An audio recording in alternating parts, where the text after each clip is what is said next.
Dag sê, in vandag se broodbrokkie praat ons oor die noodsaaklikheid dat ons geloof getoets moet word. Baie mense beskou wedergeboorte as die eindpunt van die Christelike lewe, 'n eenmalige gebeurtenis waar alles reggestel word. In een sin is dit korrek, maar vanuit 'n Bybelse perspektief is wedergeboorte slegs die begin van 'n lewenslange proses van heiligmaking en geestelike groei. 'n Geloof wat nie getoets word nie, is soos 'n spier wat nooit geoefen word nie. Dit verswak en verloor sy vermoë om die storms van die lewe te weerstaan. Ons skrifgedeelte vir vandag kom uit 1 Petrus 1 vers 6 tot 7, wat soos volg lees. Daarin verheug julle, al is dit nou, as dit nodig is, 'n kort tydjie bedroef onder allerhande beproewinge, sodat die beproefdheid van julle geloof, wat baie kosbaarder is as goud wat vergaan, maar deur vuur gelouter word, bevind mag word tot lof en eer en heerlikheid by die openbaring van Jesus Christus. Die apostel Petrus skryf hier aan gelowiges wat in die middel van vervolging en sosiale druk verkeer het. Die Griekse woord vir beproewing wat hier gebruik word, verwys nie na God wat ons in versoeking bring nie, maar na beproewinge wat dien as 'n toets. Dink aan die proses van 'n goudsmid. Goud word deur vuur verhit, sodat die onsuiverhede na die oppervlak kan kom en afgeskraap kan word. Sonder die vuur bly die goud in sy ruwe, onverwerkte vorm. Wanneer ons tot geloof kom, word ons as te ware wedergebore en is ons vir ewig kinders van God se koninkryk. Maar net soos 'n baba moet groei, moet ons praktiese wandel in disippelskap ontwikkel.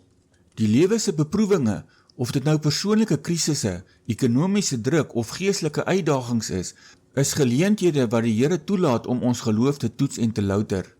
Hierdie proses laat ons karakter groei, vergroot ons afhanklikheid van God en skuur ons eie hoogmoed weg.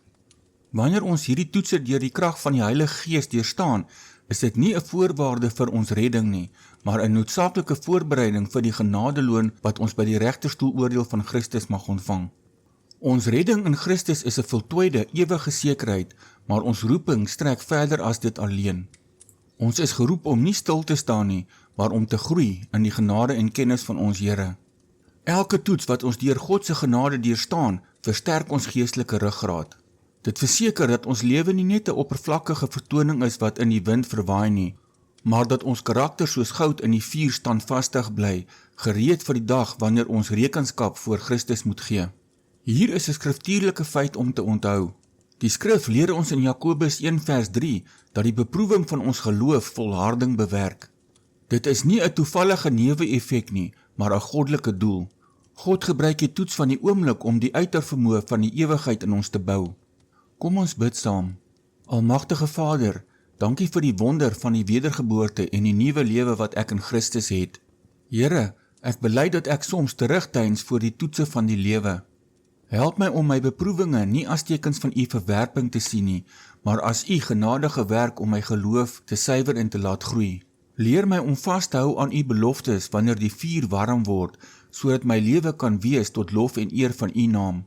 Maak my geloof sterk, standvastig en onwankelbaar deur die werking van u Heilige Gees. Ons vra dit in die naam van die Here Jesus Christus. Amen.